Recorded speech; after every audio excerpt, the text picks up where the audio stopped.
Okay, good morning. Morning. Yes, everyone's wide awake. Thank you. Thank you for coming along for an early morning session. We really appreciate it. In this session, we want to talk about some of the things you can do to switch from the other guys, which seems to be a recurring term now, switch from the other guys to Hyper-V. My name is Matt McSpirit. I'm one of our technical product managers in the Windows Server and System Center team, and I'm joined by Mark. I'm Mark Austin, aka Migration Mark, and I've been working on migrating from they who shall not be named for about a year and a half now, so we'll be talking about our experiences along the way. So this session is really themed around helping you understand some of the options that are provided by Microsoft, and we'll also discuss some of the third-party options as well, for helping you, if you choose to do so, to shift from a VMware infrastructure to a Microsoft infrastructure, and some of the tools and processes and experiences you can expect as part of that. Now, we're going to focus on a number of key areas as part of the session. We'll take a brief look at some of the people who've done this. Now, what have their experiences been and why have they done it? Some of the big names that Brad talked about, but some of the names that you may be familiar with but didn't know that they'd actually been part of a switching process. We'll look at some of the migration options that are core within System Center. So if you've got an investment in System Center today, you've already got some tools that you could actually build upon and use to migrate infrastructure.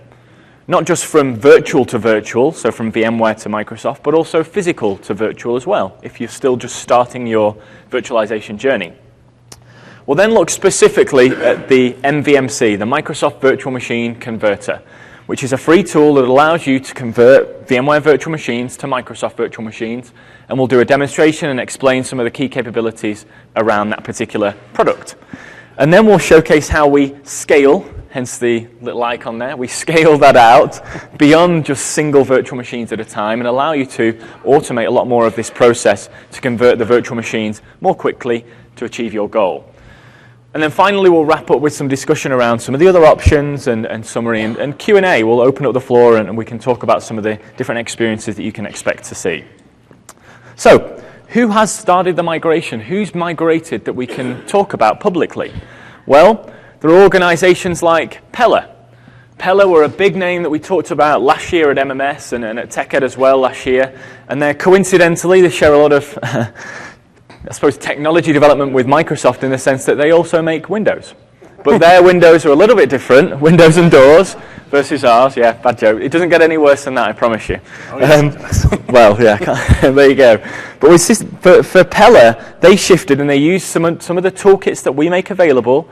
They use those toolkits to migrate a number of virtual machines with a partner helping them along the way in a relatively short space of time.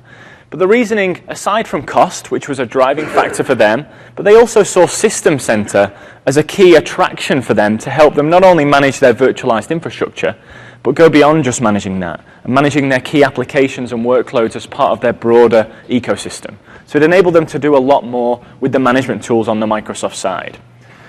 Then we see organizations like Domino's, who have switched a considerable number of servers within their stores to Hyper-V to increase reliability and performance from what they had before, and they're again taking advantage of the System Center management tools to better manage that infrastructure across a small number of people, but a vast array of stores and servers. So again, System Center is a driving factor for them.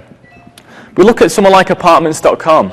They're looking to stay competitive in their own business. You know, they've got a competitive ecosystem where they need to innovate quickly and provide their development teams with an environment that they can rapidly innovate new systems to drive their business forward.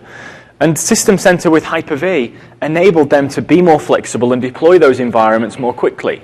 And if anyone was in the session last night I did around integrating with things like Visual Studio and System Center, they're fantastic ways to spin up new development environments for your devs to quickly innovate and build new applications and services.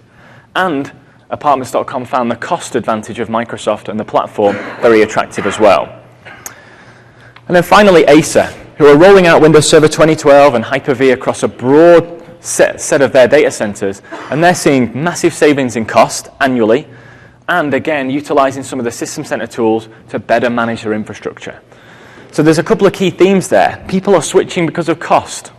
But is somebody going to switch halfway through an enterprise agreement with VMware? You know, it's not likely to be the most common scenario. People are starting to evaluate different technologies, different hypervisors, different management stacks, typically at renewal times for different applications and different platforms on the VMware side. So coming to the end of a renewal, you'll think, okay, do I now investigate what else is out there to choose? Let's look at Hyper-V in 2012. Let's look at System Center. Let's look at some of the other alternatives. People are looking at things like OpenStack and XenServer, and there's lots of choice. But these organizations are choosing Microsoft because of that cost advantage, because of that integration from the management side, and what they can achieve with those management tools. But what migration options do you have within System Center? There are a number of things you can choose from to help you migrate your workloads across to a Hyper-V infrastructure. Now, if you've just started with virtualization, or you're just getting on that road and you've still got a lot of physical infrastructure, System Center Virtual Machine Manager, which is part of System Center 2012 SP1, provides capability in the box to do physical to virtual conversion.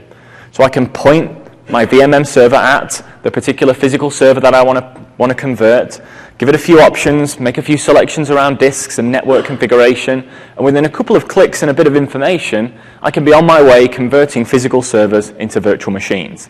And there's nothing stopping me using that P2V wizard for a VMware virtual machine. It's still an OS. We're converting the OS at the end of the day. We're not converting the hardware. So we can convert VMware virtual machines using P2V. But VMM also provides capability for V2V. Now, the wizard starts off and says, we can convert from other virtualization technologies to Microsoft, but it will only accept VMware VMDKs. That's the only choice you'll have. But it will allow you to select VMware virtual machines from VMM's library. So you could have stored them in VMM's library share, where you can then convert them, or it can convert them from their locations on the hosts. But the VM should be off, and they should have the VMware tools removed in advance. Now, you can do it after the fact, but it's best practice to remove those tools firsthand. But it's very, very easy. I choose a few settings associated with CPU, memory, disk, network, associated with my target virtual machine that I want to end up with. And within a few clicks, I'm choosing the designated host that I want to deploy this virtual machine onto once the conversion is finished. And you can see here that this particular Hyper-V host is a good candidate for the deployment. It's not giving me many stars for my existing vSphere host because this is going to be a Hyper-V VM. So it's not going to give me a high star rating to put it on a vSphere host in this case. We select the network, we make configuration changes there, and to map our existing network configuration from the VMware side into the Microsoft side. So there's an element of prerequisite configuration needed within your environment to have your networks defined already that you're going to bring these new VMs into. But the nice thing at the end of all of the VMM wizards that we see throughout Virtual Machine Manager is this little View Script button in the corner, in the bottom right of the wizard. And when you click that, you open up the PowerShell script that VMM is going to execute behind the scenes that I could actually start to reuse, learn from, build upon, and start to automate the process in a little bit more of a granular way.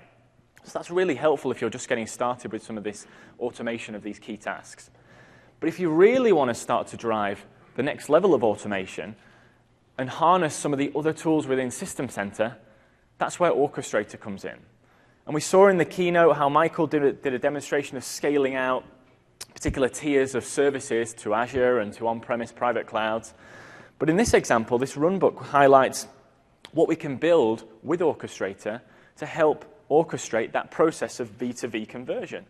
So you can build very granular configuration runbooks that help you move from one place to another. And we've got partners throughout the world who are building these kind of runbooks to help organizations, to help their customers migrate very quickly. So by establishing that VMM and Orchestrator combination, they can then orchestrate through powerful runbooks the conversion from one to another. So Orchestrator will go out and talk to vCenter and collect all of the information about the virtual machines that are on the target vSphere host. And once it's got that information, it can start processing and running these runbooks to handle the conversion, using VMM's V2V engine to actually do the conversion and place the VMs appropriately on the target hosts. So there's a lot of stuff you can do just getting started with core System Center tools. So VMM and Orchestrator within System Center 2012 SP1. So there's a great opportunity there. But that brings us to the Microsoft Virtual Machine Converter. Because what if you don't have System Center yet? What if you've not got VMM? What if you've not got a latest version? What if you've not got Orchestrator? Can I still start to convert virtual machines from A to B, from vSphere to Hyper-V? And the answer is absolutely. And Microsoft make a free tool available on the web, along with the accompanying documentation on TechNet, that you can download and start to convert your VMware virtual machines to Microsoft virtual machines. Now, this process isn't destructive. It's not going to destroy the source. So if you're just interested in testing a few of your key workloads and applications in the Hyper-V virtualized environment, and you want to take it from a starting point of your existing VMs, then you can do that. And it will convert them relatively quickly over from one to the other. Now, before we explain all of the capabilities and some of the key features, I thought it'd be a good chance to start to show some of this technology to you to make it fit and understand a little bit more about it. So with that, I'll hand over to Mark, and Mark's going to take us through a little demonstration of the MVNC in action. And just out of curiosity, show of hands, how many of you have heard of the MVMC? So a wide majority. How many have used it? So, all right. Less, but that's okay. That's okay. Good. If everyone had used it, this would be boring. Yeah. So what I've got here is the Microsoft Virtual Machine Converter Wizard. So the MVMC basically can be run in one of two ways: off the command line as an exe, or through the full user interface. So we'll walk through the UI here to show you what it can do. And you see, the first thing it does is it tells you a little bit about where you can get your VMs from. So it needs to be one of the ones in the list. You can make that go away so you never have to see it again. And then it's going to ask you for some information about your vCenter environment. So it wants to know whether you're talking to the vCenter server itself or an ESX host. It needs to know who to connect as and where that's located. And what it's going to do then is go out and enumerate all of the VMs that are out there, and then it'll show you whether or not they're applicable for conversion based on some criteria. So you can see there I've got an incredibly complex password. It's unhackable. All right, so here's the list that we got back from our environment. So there's a couple you see in the list that have some little blue informational signs. And those are assigned to us that's not going to be a supported machine to convert. In fact, I can't click next by choosing it. But there's lots of other ones here that I could. So things that aren't going to be supported, that sense system, for example, a template, not a VM. This has no VMware tools on it. As you can see, it's labeled as such. So there's a couple things it needs to do in order to figure that out. So it needs to be manageable by VMware, hence the requirement for tools. If we can't talk to vCenter and have it talk to the server or the guest through tools, this won't know about it. So that's the obvious requirement there. So that's slightly different from what we talked about before, because when VMM does its conversion, it doesn't require those tools, hence that requirement to remove them. In fact, it's even better if you don't have tools and you go to V2V. So, yeah. So one of the things that this does that's apart from V2V is that this will actually go and remove VMware tools as one of the steps along the way. And if I click one of these, click next, it's going to ask me next about some particulars about this machine. So the first thing that it's going to do is go out and talk to the machine, make sure that it's alive. So it needs to be accessible via WMI. And it's going to log in with these credentials, and then it's going to uninstall VMware tools. Well, actually, back up. It's going to take a snapshot. So the first thing it does is take a snapshot to make sure that if anything goes wrong, your VM's still snapshotted, so we can always revert back to that. So that'd be the very first thing that it does. But after that, it's going to remove the VMware tools.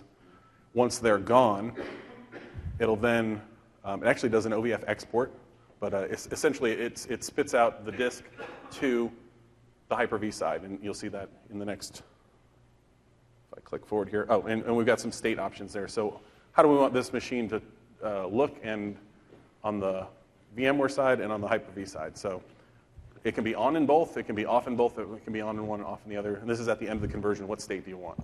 So if you wanted to turn them both on for some crazy reason, you could do that. But generally, you wouldn't.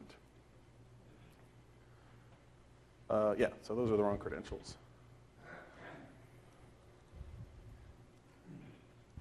Forced to type my password again.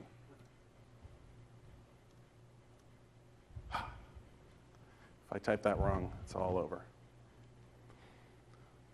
Okay, so it was actually nice enough to verify, obviously, that that was right. So it keeps you from putting in the wrong credentials here. The next thing it's going to want to know is where to put this VM in terms of the conversion itself.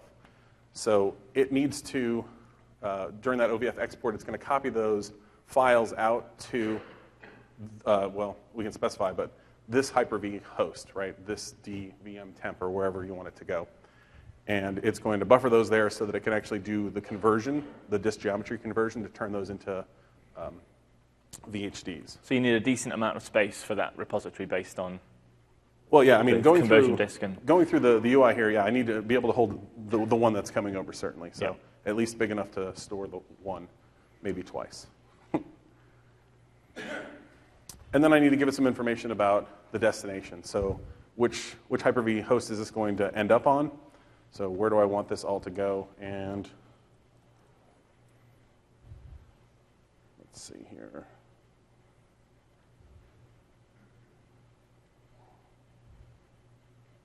There we go. So again, which machine, credentials, and then here a UNC path for the converted virtual hard disk.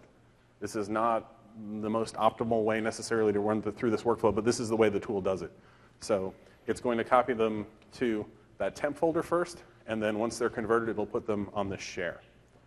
And you can see there I've got the choice of whether I want this to be fixed or dynamically expanding. Again, up to you. And this should get us to right up to the end. So I'm not going to click convert here, but there's a little warning there. So this particular VM does not have a lot of video memory. Or wait, it has, yeah, it'll be limited to 4 on the conversion. That's just a warning. It's not going to stop anything. So anyway, that's just a list of all the particulars about this conversion. If we were to move forward with it, I'm going to stop it there and cancel. But the thing to remember about this is the UI. You click a VM, you click next, and then you step through that process. And when that machine's done, well, you go back to the list, you get another one, step through the process again. And you can't queue them up in this tool. You can't multi-select. You just take one, convert it. And so as Matt said, this is perfect if you're just trying to test to make sure that things work as well as we say they do on Hyper-V. Perfect way to do that. Yep, exactly. So that was just a very quick demonstration of just stepping through that wizard. And you can run that on your client machine. You can put that on one of the servers to handle that conversion if you want. So some of those key things, it's supported and it's free. So you can download it off the web, and if you have a problem with it, you can get in touch with Microsoft about that. It converts to 2012. So it will convert from VMware infrastructure over to Hyper-V 2012. Okay, so it's going to allow you to try out your existing workloads on the latest Microsoft Hyper-V hypervisor. It will convert and deploy those virtual machines, but it can also do just the disks. Yes, it doesn't have to do the full VM. If you want to just convert virtual disks, you can do that as well. And it is scriptable, and we'll learn a bit more about that as we go forward as well, how we can start to scale this out. Now, it supports operating systems inside your guest of up to 2008 R2, so it doesn't support 2012 today. But it does support all of the latest OSs up to 2008 R2, both on the server side and some of the client OSs as well. Okay? And it is a very easy process to get going with. And people can take advantage of it to quickly convert those small numbers of VMs if they see fit. But how do we start to scale this out? How do we start to run this if we've got tens or hundreds of virtual machines? What is our process there? What can we really do to help accelerate and scale that process even further for you? And that's where we bring in a new release that we're about to bring to market called the Microsoft Virtual Machine Converter Automation Toolkit. And Mark's going to take us through what that looks like, what the experience is, and some of the key features and capabilities of that. And then we'll explore some of the other options that are out there in the infrastructure as well. Right. So as I was, hang on a second, just leave it for a bit. Okay. As I was contemplating this demo early this morning, very, very early this morning, went to see what day is today and why is today important historically. So anybody else have this problem that you have to go look at what today in history was? Anybody know what today in history is? It's kind of an important date for American history. So Matt, you're off the hook. Yep, I have for no idea. Answer. Thank you. Anybody? 1865? You had to do this in school, seriously. No history nerds, really? The Civil War, yes. Today was the day where General Robert E. Lee surrendered his sword and his army to Ulysses S. Grant at Appomattox, thereby ending the Civil War. Now, why mention that? It was a muddy field. General Lee was dressed up in his finest. Ulysses S. Grant was in his muddy suit. But the war ended there because Grant and Lee agreed it did. Not that Lincoln and Davis agreed that it did. The armies stopped fighting. And what that meant was the battles were decided in the trenches, and that's where you guys are. So the war of virtualization that's going on, these are the tools that are going to help you figure out whether or not it's worth going to Hyper-V. So we need your help in the trenches to make sure that when the time comes, the battle's already been decided, and whether the people at the top care, it's done. So we hope you have the tools and the power to do that as we move forward. Another odd fact, Ulysses S. Grant's birthplace is right down the street from my house, so there's that. He actually wasn't named Ulysses, too. Another curious fact. So we're going to talk about the MAT, not this MAT. Yeah, it's only single T. Yeah, one T MAT, which is an acronym for the MVMC, which is another acronym, Automation Toolkit. And I actually posted this on the Building Clouds blog yesterday, so if anybody's heard of it beyond my team, I'm kind of surprised because it's only been out there for literally a few hours. But what it is a series of PowerShell scripts that I wrote to help automate the MVMC exe. So what I showed you before was the full UI. Now there's an executable that goes along with it, and it asks for kind of a big, long file name or parameter path, blah, blah, blah. All those things that we had to give it in the UI basically have to show up on the command line, and that's a bit of a bear. So what I wanted to do was kind of walk you through a quick demo of this, and then we'll talk about this in much more detail as we go. But let me start by firing this up. And what I have at this point is a clean environment, at least I hope so. So what I want to do is collect from the VMware environment. Now the MVMC exe doesn't do this for us. That's one of the features of the UI. So we have a script that actually goes out, and it takes advantage of PowerCLI to talk to the VMware side, interrogate it, essentially for that same list that you saw before, and then populate it to a database. So that would be a prerequisite to have installed in the VMware environment. Yeah, I'll talk about prerequisites as we go forward, but yes, cool. Having PowerShell or PowerCLI is certainly going to be one of them. Having a whole mess of VMs is probably another one, because this is all about doing a lot of VMs at the same time. So this is hanging in real time, so whoops.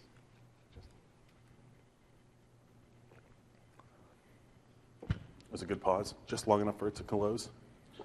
So yeah, that actually went out and got my environment back, and what I'm going to do now is have a look at what it found.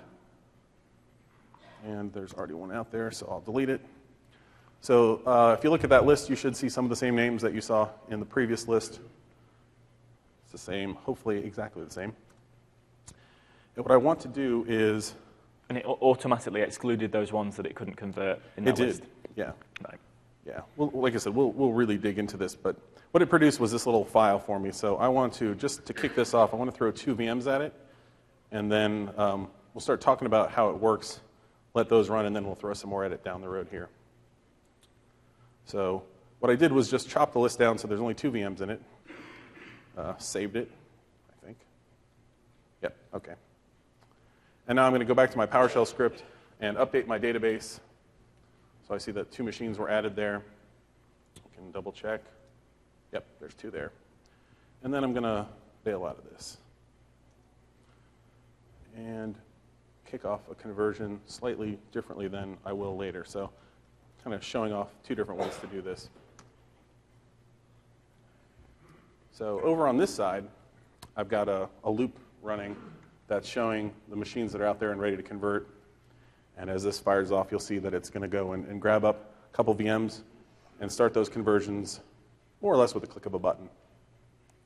But I wanted to get those going so we have something to look at kind of as we move forward. So let's talk about... This one here. Oh. Yeah, hang on. Yeah. That's it. It's done. Yeah. There we go. There we go.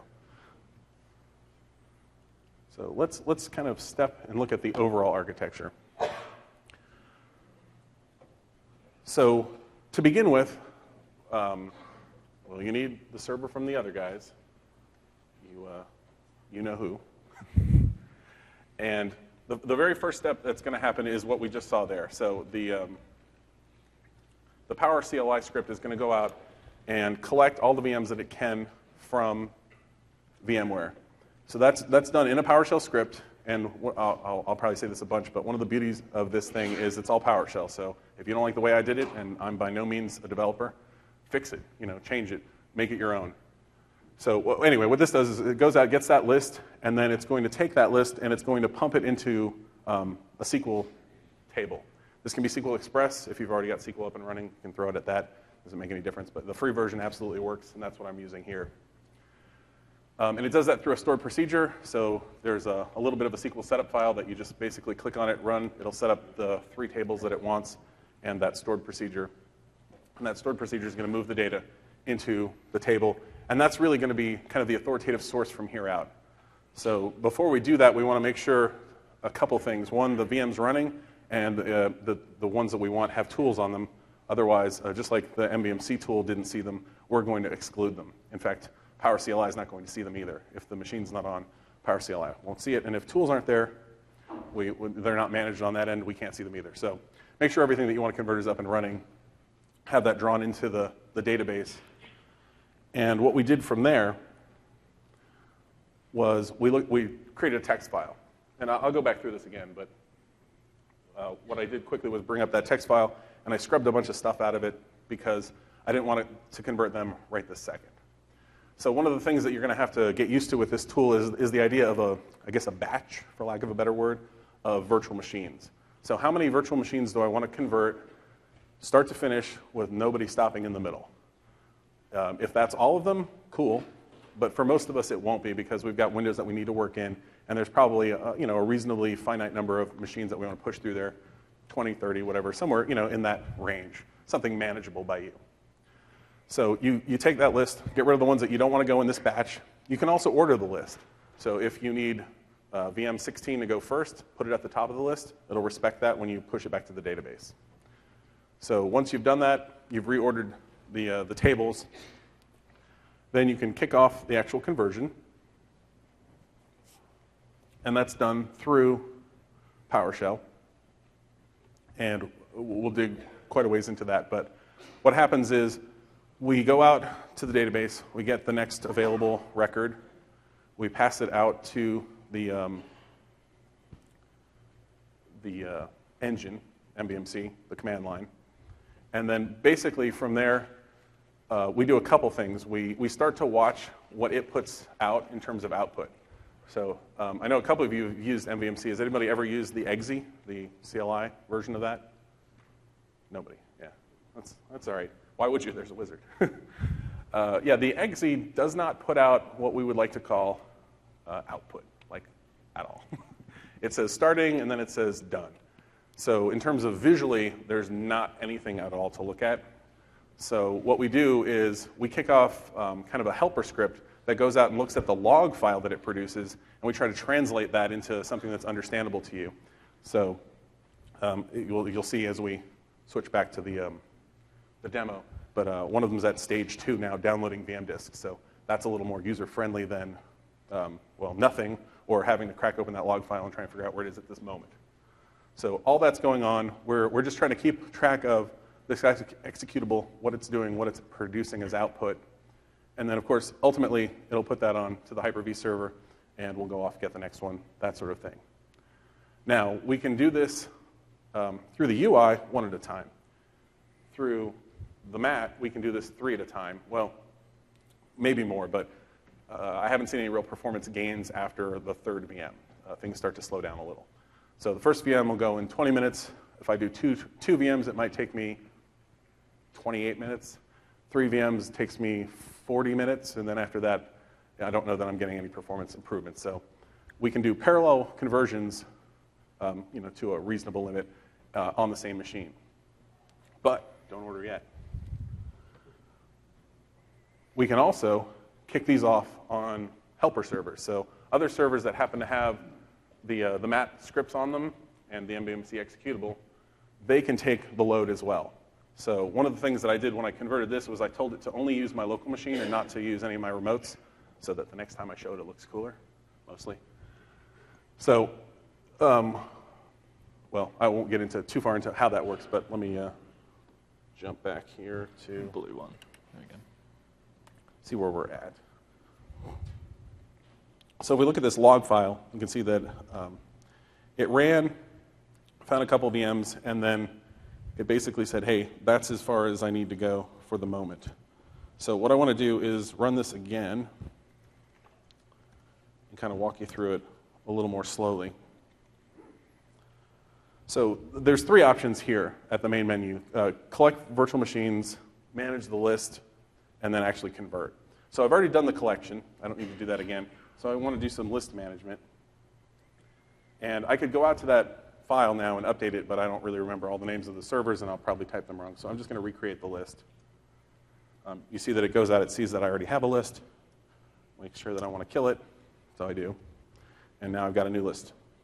There's a little bit of instruction in there too, so if you weren't in this session, it really tries to walk you through this as best it can. There's also a README and all those good things, but basically this is telling you this is the file that you should go look at and monitor or modify it accordingly.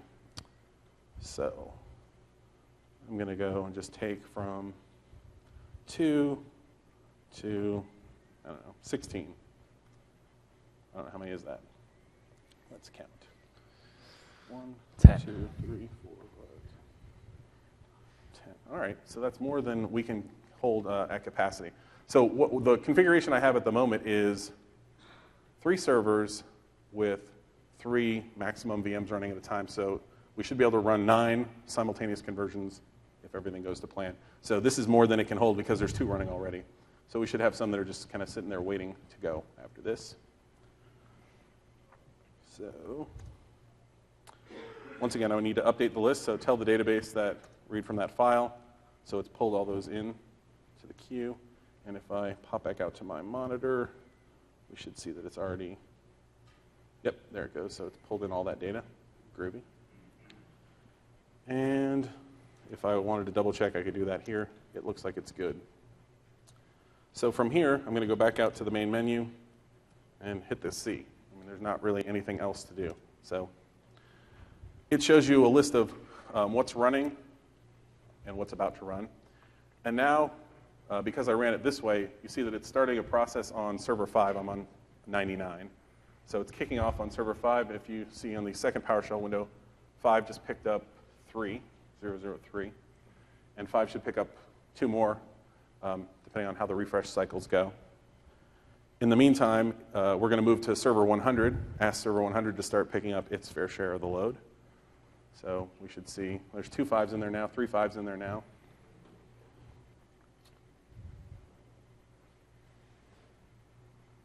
Doo-doo-doo. 10 seconds doesn't seem like a lot when you're sitting at home. So in theory, you could scale this out to how many converter servers? As many as you, well, yeah, as many as you feel are reasonable. And these could be VMs themselves? These are VMs in this Right. case, yeah. So you could just have a conversion server that's just a workhorse of... Yeah, I mean, there's going to be some practical limitation because all of these right now are pointed back at server 99. So they're all sending their VM conversions to server 99. So server 99 is going to become a little disk intensive down the road here, maybe 20 minutes or so from now as they start pushing files to it. So as long as you're willing to manage the converters to the host that they're going to go to, so maybe 3 servers to 1 host or whatever, then yeah, you could scale out as far as you reasonably think you need to go. Mm. So let's see, I've got 100, 100, 100, 3 of those, 99, 99. I've got 3 99s, 3 5s, so I don't know if that's a good blackjack hand. Oops, that's not. That's snake eyes. Oh. Good time, though. Questions? I'm going to dig down into the architecture a little deeper. So I guess it's kind of worth mentioning while I'm kind of stalling for time here that I posted this on TechNet Galleries. It's on the Building Clouds blog. We've got the links in here. But this is basically something I did. So it's not a product, it's just a toolkit.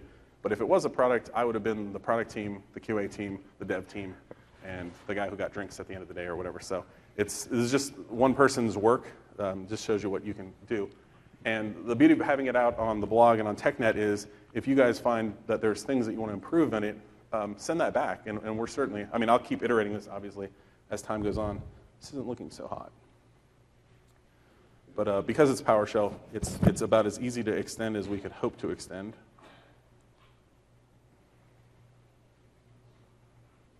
Security device. Luckily, Matt's brought tap dancing shoes. Absolutely. Yeah, so as we go forward here, I'll continue to add features, but I'm really hoping that there's feedback from the community about what to do next. So let me go back to the slides. Yeah. There you go. So well, let's talk about the workflow anyway. It is going on in the background, trust us. We just can't see it. So it's good to have slides. So I made this this workflow diagram up over the last Friday because I was running into a logic problem and I didn't understand it thoroughly. So I made a workflow and it was about twice as big as this, and then I realized that I could trim it down. So I did and greatly simplified it. But one of the design constraints that was put on me by my boss was keep it simple. So it doesn't have a UI, right? It's just PowerShell. There's a couple commands asking you for information, and then it goes off and does everything. You saw that script that I had running. There's the master script itself. The main script will give us back status of where, what's the best word? The control machine is, the machine that you started everything on. It'll show you where it's at, but it's not keeping track of everybody else's, so because that log would be essentially impossible to read. So we get that, and when it's done, it'll just say, hey, if you want to go see more, you can go and run this looping log, and it'll just keep showing you what's going on. So that's running across everything, and that's just really to keep it pared down to its absolute minimum. And along those lines, I tried to pare this down. So what we've got here are the different functions that are inside PowerShell.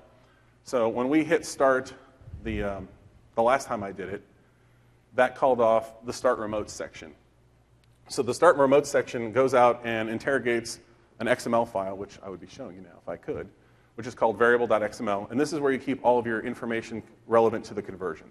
So server names that you want to be helping you, so the helper machines, your username and password, your the accounts for the VMware side, obviously, and file locations, things like that. So it's basically just fill in the blanks in that file, and it's going to go from there.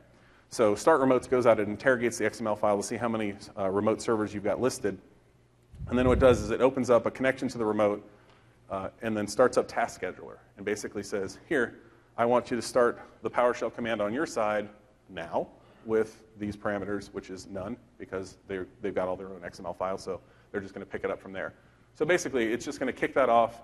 And what that does is it enters on the convert point. So where start remotes runs all the, locally it starts all the remotes and then it starts the convert cycle. All the remotes are going to start at the convert point. So they don't try to start their own remotes or anything. They're just, everybody begins at convert. And what convert does is it checks to see how much capacity the server has relative to what you've told it can run. So if I said 3 is the maximum, it looks and it sees it has 0 or 1 or 2. It'll move forward. If not, it'll loop. And there's a delay in there of a minute. You can alter that to whatever you see fit, depending on how long it takes to convert things and how big of a log you're willing to tolerate. Because every minute right now it'll write and say, hey, we're at capacity. Writes another line and moves on. But once it's come through its cycle and goes, hey, there's a free slot, and the way that it's determining that is based on whether or not the database tells it there's a free slot. So as these are converting, they're writing back to the database saying, hey, I'm in this stage, that stage, and then once it's come to the end, that'll clear out that slot. So once we've done that, we move down to get unassigned. So get unassigned is the function that calls, again, the database to see who's left to convert. So who's in the batch, wherever we are in this batch. It'll go get me the next one. So get me top one from the VM queue where priority is next in line. So again, respecting that list, if you provided a priority, it'll respect that. If there isn't anything, then we're done. If there is, it'll go ahead, pull that record, start the process locally, and that process is also going to start the log monitor locally. So this is what's going to happen again and again. So at that point, it goes back to the convert, checks to see if there's capacity. If there is, goes to get the next one, and it'll just keep iterating that until you've run through the entire list.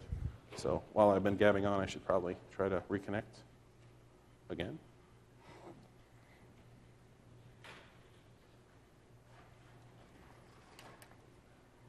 Oh, put the pressure on me. Sorry.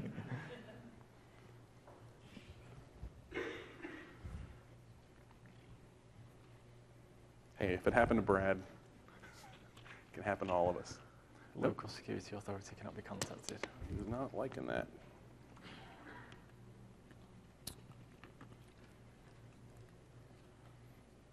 Let's see if we just see if DA will do its job. Really risking it. Anybody have any questions while we're stalling for time? Nope, so far. Wow, we're thorough. You've got action on your DA. Oh, good. I bet it wants a password, too. Yes, sir.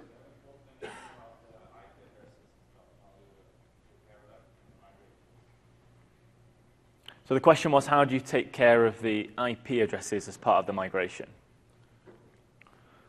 So the MVMC tool does not handle static IP from one side to another. So it'll create a NIC on the other side, but it's not going to bind the original information to it anyway. So that's one of the things that down the road, because this is PowerShell, we can extend PowerShell. So this is just version, well, 1.3, but this is the first version that I've released. So down the road, that's definitely something that we're going to add to this functionality-wise, because right now we're just passing it off to MVMC, and once it's done, we move to the next one. But we certainly have the ability to keep going and to go out to the Hyper-V server and then say, match the configuration. In fact, one of the things that we did was in stage one, where we collect that data from VMware, we're pulling in IP addresses because we had the forethought to do that. So even though we're not using it in this version, down the road we are going to do that. So pulling that from VMware tools, storing it, and then so it's in the database. If we were to look out there right now, we would see the database has that data.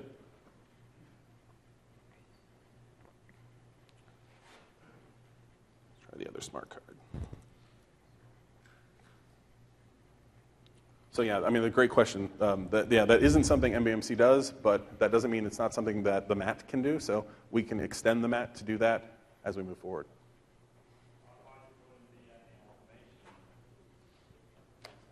Well, there's a manual step at the end then to reconfigure your IP if it was manually set. Yeah, if it was static.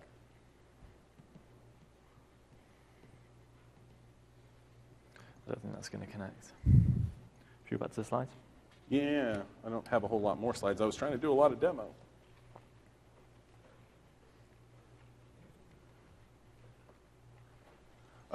We can talk about the key features of this in the meantime. It says connecting.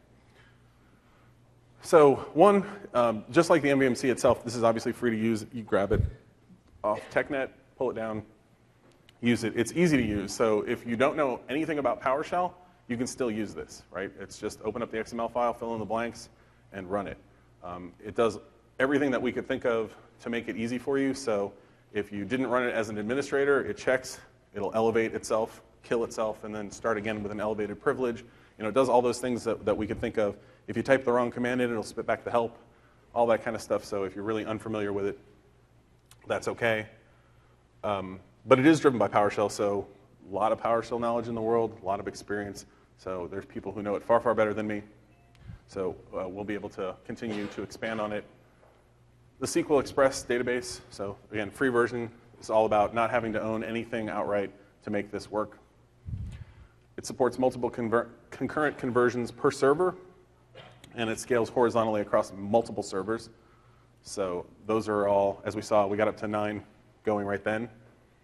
Extensible, customizable.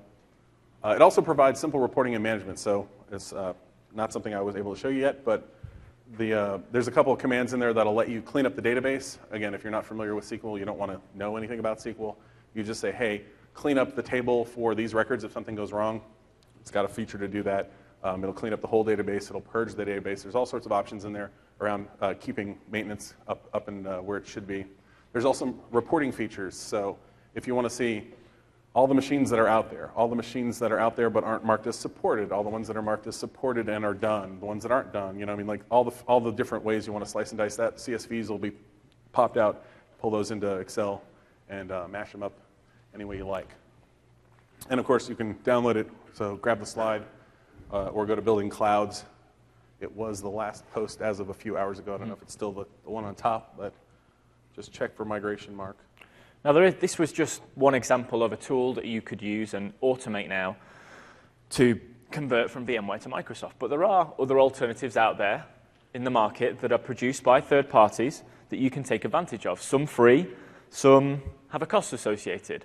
So take a company like Five9, for instance, with their easy V2V converter. That will provide similar functionality to that of MVMC and allow you to convert virtual machines from VMware to Microsoft.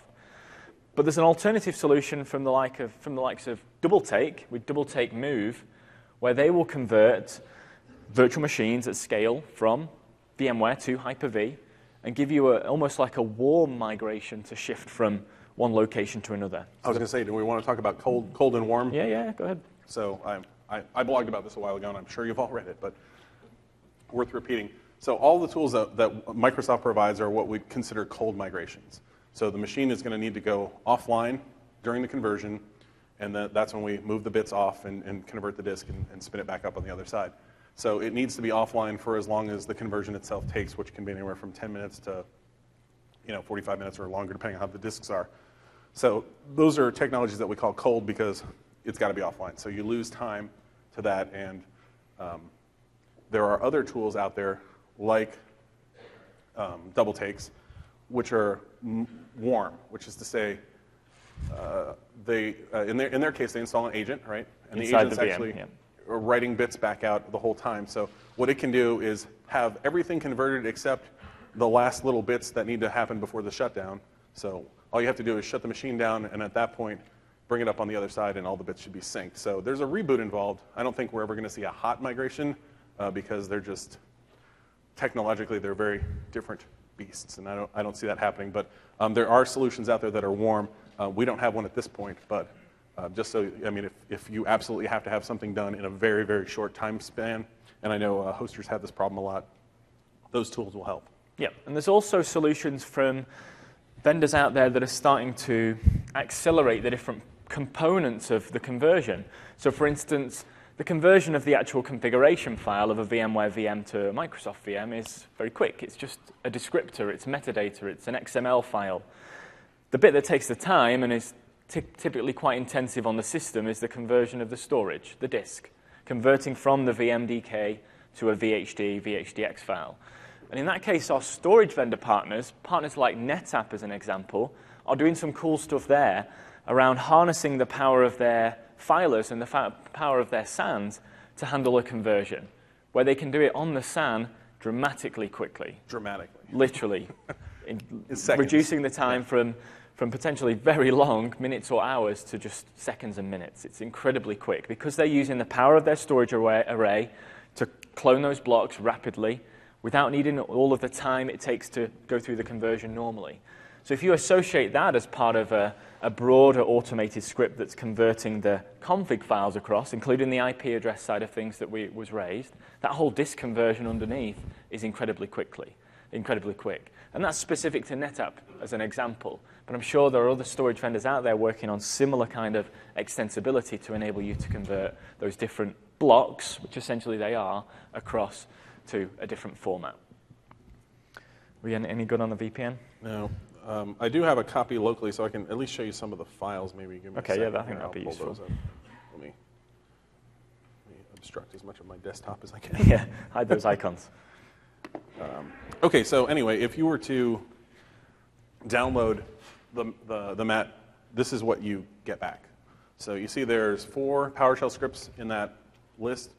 There is an XML file and a SQL file and a README. So basically, you run the setup mat SQL file. So you open up SQL Studio, load this file, and hit the exclamation point. that'll create your database, and you're done with that. So that's really as difficult as it is. Step-by-step instructions in the README, so no worries there. And then there's the variable file.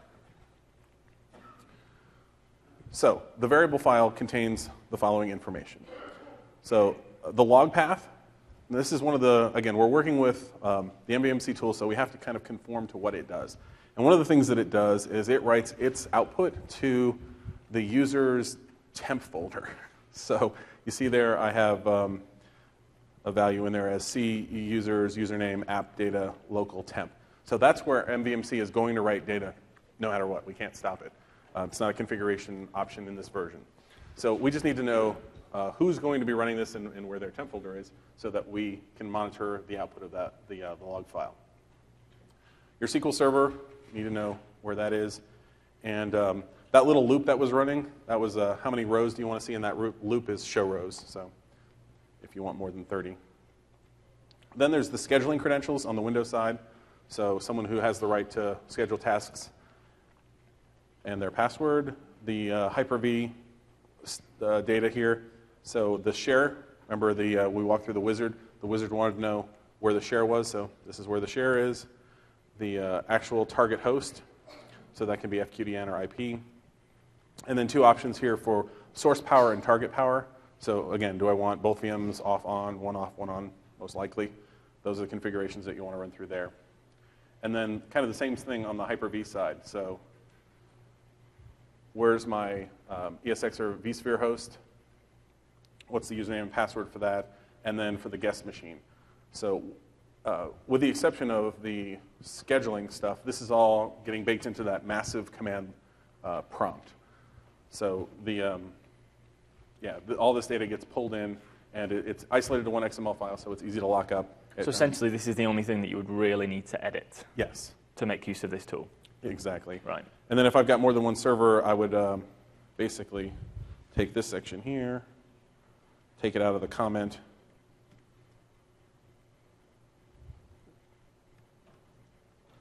and put one in for each server that I want to run remotes through.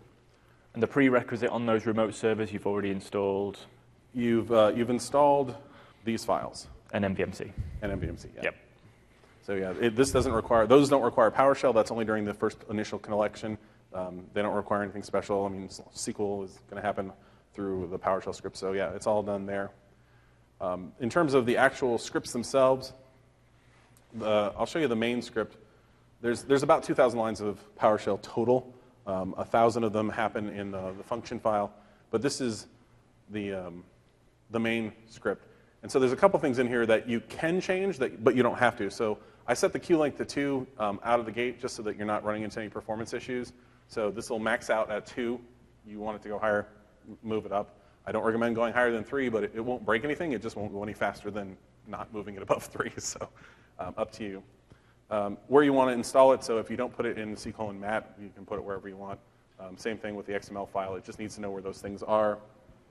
And then from there, everything kind of gets its path based on things before it. There's lots of other options in here, like if you had a problem and you emailed the migration mark and said, hey, what's going on? I would say, turn your verbose logging up to 7. So there's all sorts of things in here that we can edit, but that you don't need to edit out of the gate. And and then from there is really kind of a simple script. We're checking our elevation. Sounds weird in the high Sierras, but our PowerShell elevation. Verifying the XML is valid and good, loading up those values. And then basically, if we're bringing up the options, these are the options that we have. So there's a menu, global convert, a convert, and then lots of other functions here around reporting and things like that. So this script is relatively simple and straightforward. I won't bother with the functions because every function that we call is stuffed into the function script, so it's pretty big. But logging and convert are also relatively straightforward, and those are, like I said, the helper scripts. So the convert script is actually going to go out, fire off the conversion, and what it does, I don't know if anybody noticed it, but there were PIDs in that list, so process IDs. One of the things that we track in the database is the PID for the running conversion in the event that you need to kill it. So if you're like, holy crap, it's like 8 a.m. and I didn't realize it was 8 a.m. I need these VMs to come back up. So I got all the PIDs right there. I can go kill all those processes on all those boxes because they're running through Task Scheduler, on a box, and so you're never going to find that window because it doesn't really exist anywhere that you would ever be able to see. So if you don't have the PID, you'll really be lost without that information. And again, same for that logging script, because MVMC produces its own log file, and it's somewhat arcane.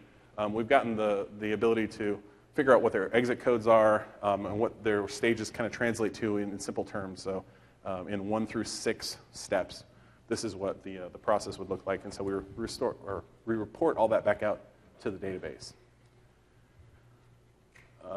So yeah, short of jumping back to the conversion. You can keep trying. So, to bring the session to the close and have some time for Q&A and stuff, what we've shown you here is an indication of just what you can do. There are tools within System Center to help you convert. VMM will do it standalone in the same way that MVMC will do it one at a time. And when we get to that end wizard, we can harness some of the PowerShell that VMM exposes to automate that process if we want to. If we wrapper that with Orchestrator, then we've got a really granular and powerful automation solution for converting at scale a number of virtual machines from one platform to the other. Yeah, it's worth mentioning, too, that in my former life, I was Automation Mark, and now I'm Migration Mark. You try to call me Migration Mark, and it's not going to work. But yeah, I spent many years working at Opalis before it was acquired, and with Orchestrator along the way. So I certainly made sure that there was one of the switches that you can pass to this is an Orchestrator-friendly option so that you can convert through Orchestrator if you wanted to. So you don't need to go through that UI if you really just hate UIs, because if you hate UIs, this is as minimal as UI as you're going to get, but sorry. But if you've not got that investment in System Center, you've not got Orchestrator or VMM, then you can harness the Microsoft Virtual Machine Converter, which is free, just to download and start to convert some of your VMware VMs to Microsoft, to test the water, see what those workloads run like. But then if you do want to scale that out, using the MVMC automation toolkit, you can do that. Just by some simple entry of information, as Mark's shown, and a few tweaks to the variable files, and creating a couple of those those remote machines, you can scale this out pretty well and start to see multiple conversions simultaneously as batches, as Mark said, to help you move your workloads in a more efficient and effective way. And it's going to automate that. It's got the relevant error checking to ensure that if something does go wrong, it's going to help you out. And it's simple in its usage enough to enable you to get going very, very quickly. Now, there are people migrating, as we saw. Companies like Pella, companies like Domino's, Acer, Apartments.com, they're moving for different reasons, for cost reasons, for advanced management that's provided by System Center. There are a number of different reasons why people are going to move. Automation, integration with other third-party management tools provided by System Center as well. As we said, you can use VMM, either the V2V or the P2V. Remember, I could do P2V even though it is a virtual machine, and I can wrapper that with Orchestrator and do some cool stuff there. But as we said, MVMC, a free solution to convert without System Center, and it can be scaled and accelerated through the MAT tool. Now, you can read all about this at that link, so aka.ms/building clouds, and there's loads of cool posts on there, one of which is relating to MVMC, the automation toolkit, but there's another on there called the PowerShell deployment toolkit, which is incredibly useful if you do want to deploy System Center and test it out in your environment, because number one, it will go ahead and download all of the System Center bits from the web for you, and then number two, it will create the VMs ready to run the System Center components, and then number three, it will install and configure all of those System Center components within the virtual machines and connect them together, configure SQL, and do all the cool stuff, which within a couple of hours, you're ready to go with a full System Center infrastructure just by these PowerShell toolkits. So the PowerShell deployment toolkit can help you deploy System Center quickly. The MVMC automation toolkit can really help you accelerate conversion of VMware virtual machines across from one to another. Have we connected now? No. No? All right.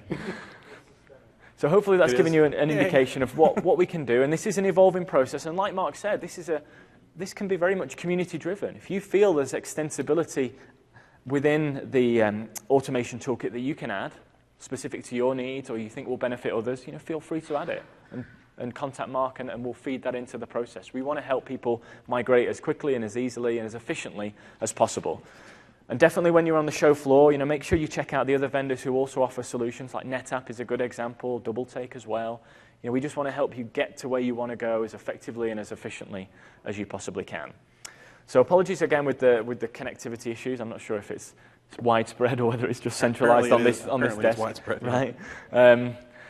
But hopefully you found it useful and it's given you a little bit of insight into what we're doing in this space and what you can achieve. So with that, thank you very much for coming out this morning, and thanks to Mark as well, and have a good rest of the day. Thank you.